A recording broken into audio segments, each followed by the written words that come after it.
মেজো বউ তো থাকতে না পেরে কটকট করে কথাই শুনিয়ে দিলে। না না, তা কেন হবে? এখানে সবাই সবার ক্ষমতাটুকু জানে, বোঝে, আর সেটা তারা মেনেও নিয়েছে।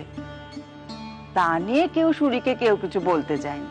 আরে শুভ, ভবেনের সঙ্গে কথা হলো? সত্যি তো মা, ছেলেটা কোনো কালে মাকে ছাড়া থাকেনি, আর ভবেনেরও এখন কাজের বড় চাপ পড়েছে, সত্যি বড় অসুবিধায় পড়ে গেছে। তুই সুবালাকে আসতে বারণ করে দে, ওর এসে কাজ নেই, আর ও এলেই তো এক পা লেন্ডি গেন্ডি নিয়ে আসবে, একেই বাড়িতে পা রাখার জায়গা নেই। মা, তুমি ওভাবে কেন বলছো? তুই থাম দেখিনি, নিজের মেয়ে বলে রেখে রেখে কথা কইতে পারবো না, আর ওরা এলে সুরি আর ভবেনের সামনে একটু অস্বস্তিতেই পড়তে হবে। যাবার জন্য অমন ব্যস্ত হলে কেন? ভালো লাগছে না, বাপরে বাপ, দম বন্ধ হয়ে আসছে আমার। এ বাড়িতে পুরো 5 মাস থাকলে না, তুমি তোমার বউকে আর চিনতে পারবে না। ওগো, তুমি আমাকে এখান থেকে নিয়ে চলো গো। মোট কথা, আমি এখানে আর থাকবো না, তুমি আমাকে আজই নিয়ে চলো এখান থেকে, আজই। আচ্ছা আচ্ছা আচ্ছা, যাবো যাবো, এত ব্যস্ত হচ্ছ কেন? যাবো তো। জানি গো বড় বউ, এ সংসারের কোনো চাওয়া পাওয়া নিয়েই তোমার কোনো আক্ষেপ নেই, ভূক্ষেপও নেই। তুমি বড় লক্ষ্মীমন্ত বড় বউ। কি জানি, কত কিছু তো ভেবেছিলুম, তেমনটা আর হলো কই। দেখো, এ সংসারে যেমনটা ভাবা যায় সবই আর তেমনটা হয় কোথায় বলো? তবে কথায় কথায় তো বোঝা যায়, তার এখন যেমন ব্যাপার স্যাপার, যেমন থাকার অভ্যেস, তেমন কিছুই তো এ বাড়িতে নেই। বড়লোক মেয়ে বাড়ি থেকে গেলে তোমার মাও খানিক হাঁপ ছেড়ে বাঁচে। কেন? মা কত প্রশংসা করে শেষ দিন।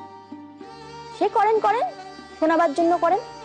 হাজার হোক শেষ ঠাকুরজি বড়লোক মেয়ে, দূরে থাকেন, এ তো আর বড় ঠাকুরজি ছোট ঠাকুরজি না, তাদের সামনে তো কোনো লুকোছাপা নেই।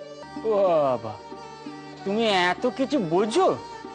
বুঝি, বুঝতে হয়, সংসারে থাকতে গেলে সব না বুঝলে চলে না, বুঝলে? এ বাজারে ব্যবসাদারদের ভারী রমরম, বুঝলেন? বিশেষ করে লোহা লক্করের কারবারিতে একেবারে কাঁচা টাকা দেওয়া। তাও উকিল মুক্তারদেরও বেশি রমরমা সেজে যাবে, টাকাও আছে, আবার বিশেষ বিশেষ মক্কেলরাও আছে। তোমরা বরং খানিক বিশ্রাম নাও। কি দেখছিস তখন থেকে? কর না বাপু, একটু দেখি তোকে। মেজদিটা না, এখন বলবি এই আমাদের সেই সুরি, সেই যে ছেলেবেলায় নাক দিয়ে শিকনি পড়তো আর কাউকে বুঝতে দিত না। তুই চুপ কর তো। আমার চেহারাখানা তো দেখছিস, নিজের চেহারাখানা কি বানিয়েছিস? আয়নার দিকে তাকাস। ও মা, ওর আবার বয়সের কি আছে? এই তো দেভা আমার থেকে 1.5 বছর, আর সুরি আরো 2 বছরের ছোট, তাই না রে? তার মানে তোমার থেকে 3.5 বছরের ছোট। না গো, সবাই পার না। বাবা বদ্দি, তুমি পারো বটে। হ্যাঁ গো মেজো বউ, তোমার পার্সেলায় তো একেবারে তালা পড়ে গেছে। দেখো না, কাল তোমরা চলে গেলে ওদের পড়তে বসতে হবে, সেই শোকে এখন থেকেই তারা বাক্যি হারা। কি ব্যাপার, একেবারে যে হাসির বান ডেকে উঠলো।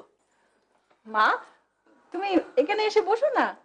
তারপর তো মনে মনে বলবি বললাম, আর বুড়িটা বসে বলল।